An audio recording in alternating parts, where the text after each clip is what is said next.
दोस्तों एक बार फिर से आपका स्वागत है प्रजापति न्यूज में। इजराइल और ईरान के बीच की जंग में कौन किस पर पड़ेगा भारी। दोस्तों जैसा कि आप देख सकते हैं, इजराइल और ईरान हाथ धोकर एक दूसरे के पीछे पड़ गए हैं। अभी तक तो केवल हवाई हमले हो रहे थे, लेकिन इस बात की पूरी आशंका जताई जा रही है कि ये दोनों देश एक दूसरे की सरहद पर घुसकर वार करने को तैयार है।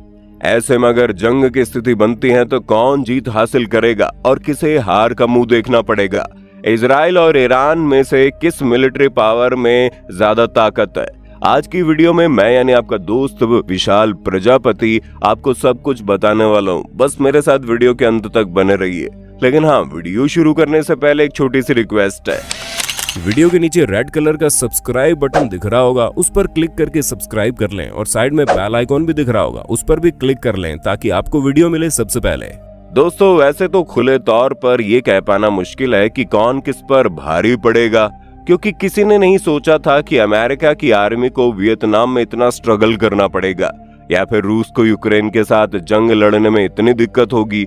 लेकिन हाँ, कुछ ऐसे पैरामीटर है जिसकी बदौलत हम ये समझ सकते हैं कि किस देश के पास ज्यादा बड़ा एडवांटेज है। दोस्तों जहां सबसे पहले हम अगर मिलिट्री पावर की बात करें तो ज्यादा टैंक्स ईरान के पास है, जिनकी संख्या लगभग 2000 के करीब है, जबकि इजराइल के पास केवल 1370 टैंक्स हैं। और आर्म्ड व्हीकल को देखें तो हर मामले में ईरान इजराइल से आगे दिख रहा है, जिससे साफ होता है कि ईरान की मिलिट्री ज्यादा स्ट्रांग है। लेकिन दोस्तों ईरान और इजराइल के केस में tanks, towed artillery, mobile rocket launcher वगैरह का इतना ज्यादा रोल नहीं होता, क्योंकि जियोग्राफिकल एरिया देखा जाए तो ईरान और इजराइल एक दूसरे से बहुत दूर है। ऐसे में मान लीजिए अगर ईरान इजराइल पर जमीनी हमला करने पहुंचता है तो उसके लिए उसे पहले इराक को पार करना होगा, फिर ये जॉर्डन को पार करेंगे और तब जाकर ये इजराइल में पहुंचेंगे। ऐसे में इन सारी चीजों की जो हम बात कर रहे हैं, इन दोनों देशों के बीच की इस जंग में उनका कोई इम्पोर्टेंट रोल नहीं है। हालांकि अगर हम एक्टिव मिलिट्री पर्सनल्स की बात करें तो ईरान के पास 5,80,000 सोल्जर्स हैं और इजराइल के पास 1,70,000 सोल्जर्स हैं। लेकिन इजराइल के पास एक बहुत ही खास तुर्क का इक्का है, क्योंकि उनके पास यहाँ मिलिट्री ट्रेनिंग कंपलसरी है। तो कभी भी ये लोग अपने सिविलियन को मिलिट्री पर्सनल्स में कन्वर्ट करके अपनी मिलिट्री पावर को बढ़ा सकते हैं। वैसे देखा जाए तो नेवल फोर्स ना इजराइल के पास ज्यादा स्ट्रांग है, ना ईरान के पास स्ट्रांग है। घूम फिर कर बात आती है एयरफोर्स की, क्योंकि इन दोनों देशों के बीच यही मायने रखता है कि किसकी एयरफोर्स कितनी ज्यादा स्ट्रांग है। और दोस्तों ईरान की एयरफोर्स उनकी सबसे बड़ी वीकनेस है। जब आप ईरान के फाइटर जेट्स की लिस्ट देखेंगे तो हैरान हो जाएंगे, क्योंकि उनके पास बहुत पुराने फाइटर जेट्स हैं जो कि 19वीं सदी के जमाने के हैं। हालांकि उनके पास जो सबसे ज्यादा एडवांस फाइटर जेट है वो MiG-29, लेकिन जब बात इजराइल की आती है तो दोस्तों इनके पास एक से बढ़कर एक एडवांस फाइटर जेट्स मौजूद है, जिसमें F-35, F-16 यहाँ तक कि F-15 भी है। वही नंबर्स की बात की जाए तो इजराइल के पास 612 फाइटर एयरक्राफ्ट्स है, वही ईरान के पास सिर्फ 551 फाइटर एयरक्राफ्ट्स ही हैं। यानी कि अगर देखा जाए तो इजराइल का पलड़ा भारी है।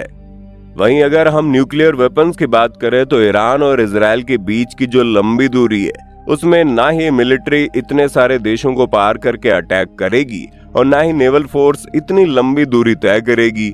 यहाँ पर सबसे बड़ा रोल एयरफोर्स का होगा, लेकिन वो भी कितनी देर तक जंग लड़ेगी। अंत में अगर मामला बढ़ गया तो मिसाइल से निकल जाएंगी, और अगर मिसाइल में न्यूक्लियर वॉरहेड लगा दी जाती है तो पूरी जंग कुछ ही मिनटों में खत्म हो जाएगी। अब इस तरह से देखा जाए तो इजराइल के पास एक बहुत बड़ा एडवांटेज है। लेकिन हाँ, ईरान को कमजोर मत समझना, क्योंकि इनके पास वो क्षमता है कि अगर वे चाहें तो जल्द से जल्द न्यूक्लियर वेपन्स बनाकर इजराइल के चीथड़े उड़ा सकते हैं।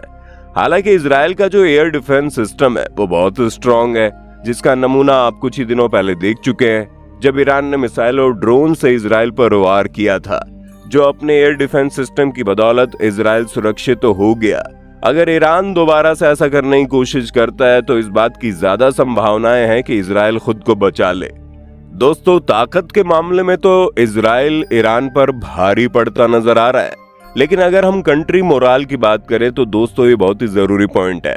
जिसमें सबसे ज्यादा ध्यान देने वाली चीज है कि किस देश की जनता अपनी सरकार के साथ खड़ी रहती है, क्योंकि इतिहास में आपको ऐसे कई सारे एग्जाम्पल्स मिल जाएंगे जब एक देश की मिलिट्री इसलिए पीछे हट गई क्योंकि जनता ही सरकार के खिलाफ हो गई।